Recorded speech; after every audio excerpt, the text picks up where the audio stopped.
Cryptic ways of writing are a fun and pretty unique challenge to reading and writing things that otherwise might be mundane. The bar for most is pretty low and often can just take a couple of minutes to be able to read, and while writing might be a little bit harder, that's kind of part of the charm.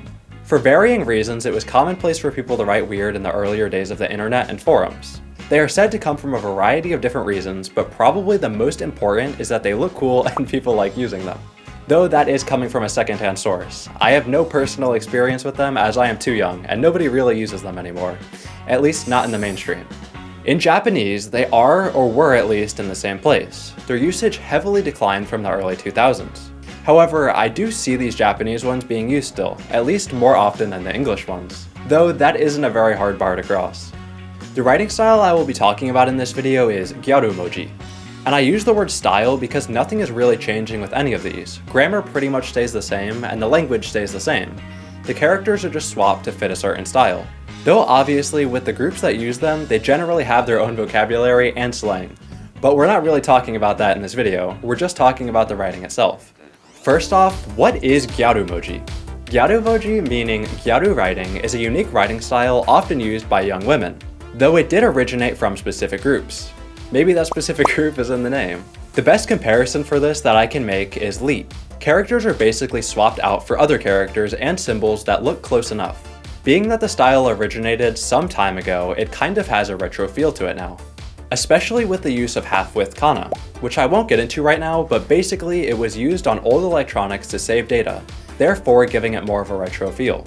It's important to note that writing like this isn't for the purpose of efficiency, so one kana might end up being like 3 different symbols. It does obviously make it harder to type, but that is also kind of the point. It would stop being unique if everyone started writing that way. Also, that's kind of just the style, so it really can't be any other way or it just wouldn't look the same. They also don't have to look super close to the original character either, and if they did, that would kind of defeat the purpose of it. And this brings up a good question. What actually is the purpose of writing like this, and where did it come from? The purpose of writing like this is, as I said earlier, because people like how it looks or find some part of it fun. Whether that is the challenge of writing it, reading it, or watching some stupid normie not be able to understand what you wrote. I believe basically everything stems from the fact that people just simply like to do something. Though while that is the most basic reason for a lot of things, there definitely are some other reasons. So, what are the other reasons people write like this? One of the main ones I see is that it is for secrecy. Writing like this will ensure that your messages cannot be read by just any random person. If a teacher took a student's phone away and tried to read the message, they would be left humiliated, not being able to read it in front of the class. In theory at least, you would probably just end up getting in more trouble. A little off track there though. Another reason they are apparently used is because you really like someone. If you spend your time writing like this for someone, then it means you're good friends. Apparently a sign of friendship and informality. That one is kind of invalidated now though by the new gyaru-moji keyboards and translators that do all of the work for you. So now you can't be sure if your friend actually appreciates you that much, or if they just downloaded a free app. Last one I will be talking about, but definitely not the last reason, is that it made people feel like they were part of a group. This one is obviously just true. People naturally like being part of a group.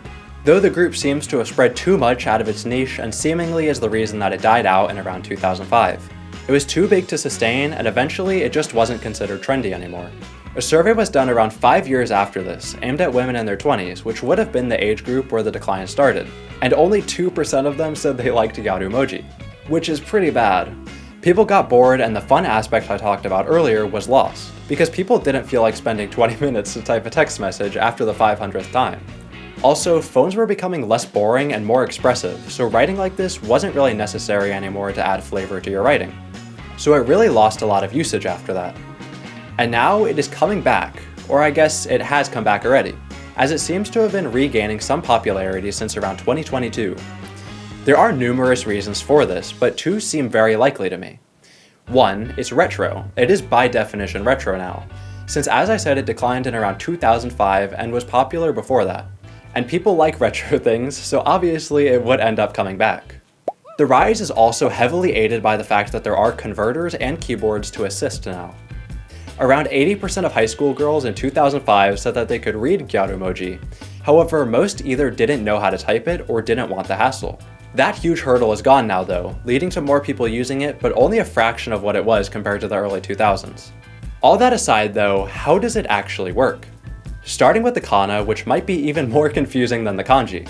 These are replaced with other characters, though sometimes another kana or even two kana can be used as part of the character. For instance, na can have na in katakana and yo in hiragana mixed to create na in hiragana. That sounds kind of confusing. I can have re in it along with another line in order to make up the character. There can also be other symbols too. For instance, ki uses the not equal to symbol and mu uses the pound symbol. That one really confused me when I was looking through these examples because I looked at the examples before I looked at the ki, so I was wondering what a pound sign could possibly be doing here. And there are also some that use kanji. For instance, sei uses sei, which is kind of funny because that is the old form of the character. The writing system is reverting. So yeah, various characters and symbols are used. There is basically one rule, and that rule is that they have to vaguely resemble or have a non-visual relationship with the character that is being conveyed. And it can be very vague. Kanji can also go the same route, that being a similar character is found and used. But there is another option for kanji. Since kanji components can often be typed on their own, they can be left mostly intact and the components are just typed individually. Pretty cool. Romaji also have their own, but they follow the same principle of just finding a similar looking character. I'm not doing entire example sentences, not only would that be a hassle for me to break down, but I think it would just be annoying to watch. Anyways, I'm going to go from easy to hard. Hard is in the characters themselves. The words are really easy.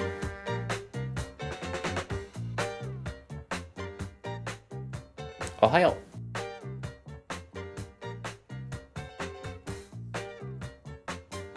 Genki.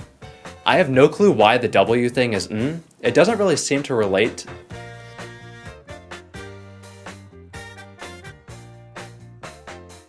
Konnichiwa.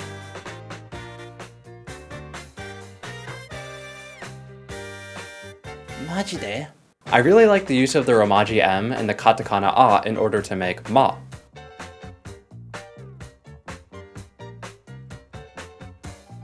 Pineapple.